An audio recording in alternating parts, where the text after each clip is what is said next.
Hello friends, नमस्कार। Welcome to our channel. तो friends, आज है 27 मई 2020 और 27 मई 2020 से रिलेटेड करंट अफेयर के जितने भी इंपॉर्टेंट क्वेश्चन बनते हैं वो आज की इस वीडियो में हम डिस्कस करेंगे। और उन क्वेश्चन से रिलेटेड जितने भी इंपॉर्टेंट फैक्ट है वो भी मैं आपको बताऊंगा, तो आप वीडियो को अंत तक जरूर देखें। तो बढ़ते हैं पहले क्वेश्चन की ओर। Which becomes the first country in Europe to declare on end to its COVID-19 epidemic, COVID-19 pandemic. तो महामारी को समाप्त करने वाला यूरोप का पहला देश कौन सा देश बन गया है? तो जो स्लोवेनिया है उसने डिक्लेयर कर दिया है कि वो कोरोना फ्री हो गया है। तो इस क्वेश्चन का जो करेक्ट आंसर है हो गया स्लोवेनिया। तो इसके बारे में डिटेल में देख लेते हैं। तो स्लोवेनिया कोविड-19 के जो घातक से छुटकारा पाने वाला यूरोप का पहला देश बन गया है। तो पिछले जो 2 वीक से जो गवर्नमेंट के अधिकारी थे उन द्वारा प्रत्येक दिन 7 से कम नए जो केसेस है वो आने की पुष्टि हो रही थी। तो उसके बाद देश ने ऑफिशियल तौर पे अपने वायरस जो महामारी को समाप्त कर देने की घोषणा कर दी है। और 2 मिलियन की आबादी वाला ये देश है स्लोवेनिया। तो इसने वायरस के खात्मे की अभी अनाउंसमेंट की घोषणा की है और अपनी सब सीमा जितनी भी बाउंड्री है वो खोल दी है। तो इसके जो देश है क्रोएशिया, ऑस्ट्रिया, इटली और हंगरी के साथ उसकी सीमा ये शेयर करता है। और अब लोग जो अन्य यूरोपीय संघ के राज्यों से भी स्लोवेनिया में पहुंचने लगे हैं। तो बढ़ते हैं अगले क्वेश्चन की ओर। India along with 61 other countries moved a proposal in the World Health Organization to, जो 61 अन्य देश है उसके साथ भारत ने विश्व स्वास्थ्य संगठन में एक प्रस्ताव रखा है। तो वो किस चीज़ के लिए रखा है? तो वो रखा है to identify the source of कोविड-19, यानी कि कोविड-19 कहाँ से स्टार्ट हुआ, इसका स्रोत क्या है वो जानने के लिए WHO में भारत के साथ 61 और देशों ने भी इसके लिए प्रपोजल यानी कि प्रस्ताव रखा है। तो इस क्वेश्चन का जो करेक्ट आंसर है to identify the source of कोविड-19। तो इसके बारे में डिटेल में देख लेते हैं। तो भारत कोविड-19 के स्रोत की पहचान करने के लिए विश्व स्वास्थ्य संगठन में 61 अन्य देशों में शामिल हुआ। चीन और अमेरिका संकल्प का हिस्सा इसमें नहीं है। और देशों ने मिलकर WHO में एक जो प्रपोजल है पारित किया है ताकि जो इसका स्रोत है पहचान इसकी की जा सके कि एक्चुअली जो कोविड-19 जो वायरस है वो कहाँ से उत्पन्न हुआ, इसका क्या स्रोत है।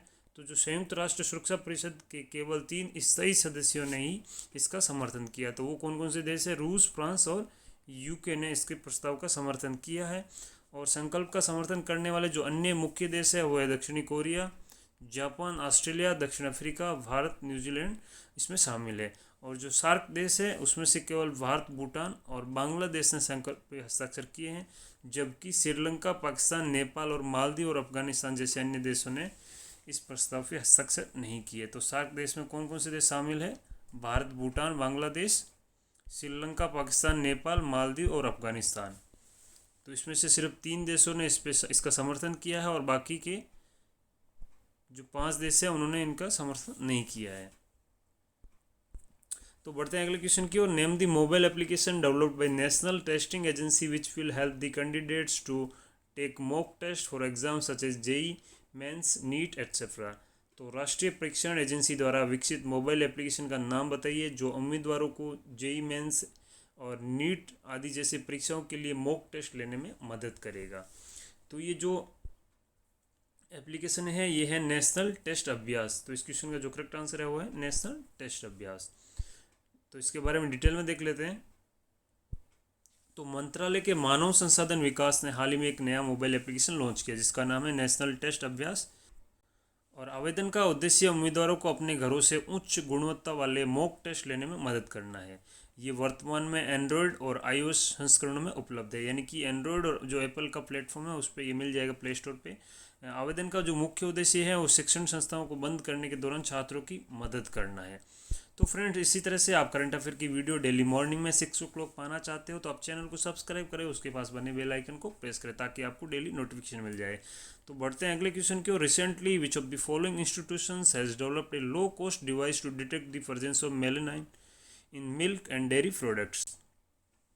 तो हाल ही में निम्नलिखित में से किस संस्था ने दूध और डेयरी उत्पादों में मेलामाइन की उपस्थिति का पता लगाने के लिए कम लागत वाला उपकरण विकसित किया है? तो ये जो उपकरण है ये विकसित किया है इंडियन इंस्टीट्यूट ऑफ साइंस यानी कि IISc बेंगलुरु द्वारा। तो इस क्वेश्चन का करेक्ट आंसर हो गया IISc बेंगलुरु। तो इसके बारे में डिटेल में देख लेते हैं। तो भारतीय विज्ञान संस्थान बेंगलुरु के जो रिसर्चर्स थे उन्होंने दूध और डेयरी के जो दूसरे प्रोडक्ट हैं उसमें मेलामाइन यानी कि इससे मिलावट की पता चलेगा कि कितना दूध है और कितना पानी है। तो दूध के अंदर मेलामाइन रहता है तो वो उसका डिटेक्ट कर सकता है कि इसमें कितने % मेलामाइन है। तो उसका पता लगाने के लिए कम लागत वाला डिवाइस अभी डेवलप किया है।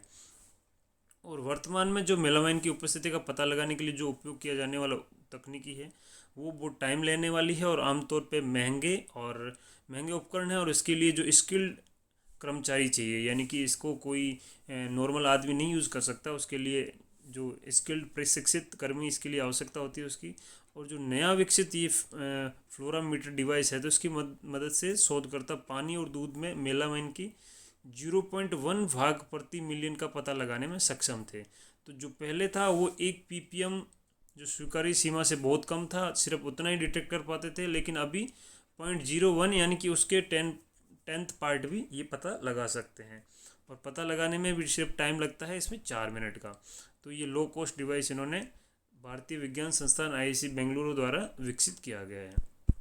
तो बढ़ते हैं अगले क्वेश्चन की ओर। Recently the ministry of micro small and medium enterprises यानी कि MSME has launch champions portal. What does E stand for in champions? तो हाल ही में सूक्ष्म लघु और मध्यम उद्यम मंत्रालय ने चैंपियंस पोर्टल लॉन्च किया है। तो चैंपियंस में ए का क्या मतलब है? तो चैंपियन में ए का मतलब है एप्लीकेशन। तो इस क्वेश्चन का जो करेक्ट आंसर है वो हो गया एप्लीकेशन। तो इसके बारे में डिटेल में देख लेते हैं। तो चैंपियन की जो फुल फॉर्म है वो क्या होती है? वो होती है creation and harmonious application of modern process for increasing the output and national strength. तो ये फुल फॉर्म आपको याद रखनी है। C for creation, H for harmonious, A for application, M for modern, P for process, I for increasing, O for output, N for national and S for strength. तो ये एक प्रौद्योगिकी संचालित control room cum management information system है जो आधुनिक सूचना और संचार प्रौद्योगिकी उपकरणों का उपयोग करता है, जैसे कि टेलीफोन हो गया, इंटरनेट हो गया और वीडियो कॉन्फ्रेंस सहित IT के टूल्स के अलावा system, artificial intelligence, data analytics और मशीन लर्निंग द्वारा ये कैपेबल है। तो फ्रेंड्स, इसी तरह आप भी किसी लक्ष्य की अगर तैयारी कर रहे हो तो किसी भी लक्ष्य को प्राप्त करने के लिए रेगुलर रूटीन रखना बहुत ही ज़रूरी है। अगर आप रेगुलर रूटीन रखते हो तो आप कोई भी लक्ष्य आप प्राप्त कर सकते हो। तो इसी तरह से आप रेगुलर रूटीन रखिए, चाहे आप दिन का 2 ही घंटे पढ़े लेकिन रेगुलर पढ़े, किसी भी दिन स्किप किए बिना। तो इसी तरह करंट अफेयर की वीडियो भी आप रेगुलर देखें। आप ऐसा न सोचें कि मैं 2 दिन की वीडियो साथ में देख लूँगा। अब जितने भी वीडियो हो रेगुलर आप उसी दिन देखें, तभी आपको ज़्यादा से ज़्यादा फायदा होगा। तो बढ़ते हैं अगले क्वेश्चन की ओर। Which of the following entity has developed national migrant information system यानी कि NMIS to secure information regarding the movement of migrant workers? तो निम्नलिखित में से किस इकाई ने प्रवासी श्रमिकों के आवागमन के बारे में जानकारी सुरक्षित करने के लिए राष्ट्रीय प्रवासी सूचना प्रणाली विकसित की है? तो ये जो विकसित की है ये की है नेशनल डिजास्टर मैनेजमेंट अथॉरिटी यानी कि NDMA। तो इस क्वेश्चन का जो करेक्ट आंसर है वो हो गया नेशनल डिजास्टर मैनेजमेंट अथॉरिटी। तो इसके बारे में डिटेल में देख लेते हैं। तो राष्ट्रीय आपदा प्रबंधन प्राधिकरण द्वारा एक ऑनलाइन डैशबोर्ड राष्ट्रीय प्रवासी सूचना प्रणाली भी डेवलप किया गया है। तो जो प्रवासी लोग हैं उनका भी आवागमन हो रहा है लॉकडाउन की वजह से, तो उसी के बारे में जानकारी सुरक्षित करने और राज्यों में फंसे व्यक्तियों के सुचारू आवागमन की सुविधा के लिए NDMA द्वारा डैशबोर्ड विकसित किया गया है। और ये प्रवासी श्रमिकों पे एक केंद्रीय भंडार डैशबोर्ड NMIS द्वारा बनाए रखा जाएगा। तो बढ़ते हैं अगले क्वेश्चन की ओर। Name the person who has been appointed by FICCI ladies organization as its 37th national president. तो उस व्यक्ति का नाम बताना है जिसे फिक्की लेडीज ऑर्गेनाइजेशन द्वारा अपना 37वां राष्ट्रीय अध्यक्ष नियुक्त किया गया है। तो ये नियुक्त किया गया है जानवी फूकन को। तो इस क्वेश्चन का जो करेक्ट आंसर है वो हो गया जानवी फूकन। तो इसके बारे में डिटेल में देख लेते हैं। तो फिक्की लेडीज जो ऑर्गेनाइजेशन है तो उसने असम स्थित उद्यमी जानवी फूकन को अपना राष्ट्रीय अध्यक्ष नियुक्त किया गया है। और इसका हेडक्वार्टर जो फिक्की का है वो है न्यू दिल्ली में और इसकी स्थापना हुई थी 1927 में। और इसके जो फाउंडर है वो है घनश्याम दास बिरला और उसके अलावा पुरुषोत्तम दास और ठाकुर दास। तो बढ़ते हैं अगले क्वेश्चन की ओर। Which state government has release the first tranche of restart package to help the lockdown hit micro small and medium enterprises to reopen and become functional? तो किस राज्य सरकार ने माइक्रो और स्मॉल मीडियम इंटरप्राइजेज को फिर से खोलने और कार्यात्मक बनने में मदद करने के लिए रीस्टार्ट पैकेज की पहली किस्त जारी की है? तो ये किस्त जारी की है आंध्र प्रदेश स्टेट ने। तो इस क्वेश्चन का जो करेक्ट आंसर है हो गया आंध्र प्रदेश। तो इसके बारे में डिटेल में देख लेते हैं। तो आंध्र प्रदेश गवर्नमेंट ने रिलीज़ किया है first tranche of restart package to help the lockdown hit micro small and medium enterprises to reopen and become functional. और चीफ मिनिस्टर अभी कौन है? तो आंध्र प्रदेश की अभी मौजूदा जो मुख्यमंत्री है वो है वाई.एस. जगन मोहन रेड्डी, और यहाँ के गवर्नर है विश्वभूषण हरिचंदन। तो बढ़ते हैं अगले क्वेश्चन की ओर। On which day the World turtle day is being celebrated every year by American turtles rescue a non profit organization. तो गैर लाभकारी संगठन अमेरिकी कछुआ बचाव द्वारा हर साल विश्व कछुआ दिवस किस दिन मनाया जाता है? तो जो वर्ल्ड टर्टल डे है वो मनाया जाता है 23 मई को एवरी ईयर। तो इस क्वेश्चन का करेक्ट आंसर है 23 मई। तो इसके बारे में डिटेल में देख लेते हैं। तो world turtle day is being celebrated every year on 23 May by American turtles rescue a non profit organisation द्वारा ये मनाया जाता है हर साल। तो बढ़ते हैं अगले क्वेश्चन की ओर। Name the Indian economist who has been appointed as World Bank's practice manager for climate change and disaster risk management for South Asia. तो उस भारतीय अर्थशास्त्री का नाम बताना है जिसे दक्षिण एशिया के लिए जलवायु परिवर्तन और आपदा जोखिम प्रबंधन के लिए विश्व बैंक के अभ्यास प्रबंधक के रूप में नियुक्त किया गया है। तो ये नियुक्त किया गया है अब्बास झा को। तो इस क्वेश्चन का जो करेक्ट आंसर है वो है अब्बास झा।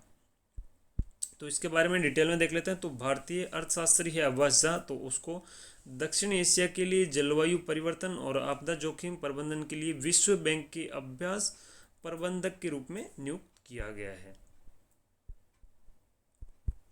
तो फ्रेंड्स, आज के करंट अफेयर में बस इतना ही। अगर आपको वीडियो पसंद आया तो आप लाइक, कमेंट और शेयर करना ना भूलें। और उसके अलावा आप हमारा टेलीग्राम ग्रुप भी ज्वाइन कर सकते हो। टेलीग्राम ग्रुप पे आपको डेली करंट अफेयर की वीडियो की लिंक और आपको पीडीएफ फाइल मिल जाएगी। उसके अलावा जो स्टडी रिलेटेड मटेरियल है और भी आपको वो भी मिल जाएगा वहाँ। तो आप जाइए और टेलीग्राम का ग्रुप ज्वाइन कर लीजिए, उसकी लिंक आपको डिस्क्रिप्शन में मिल जाएगी। So friend, thank you so much for watching and stay tuned for more updates.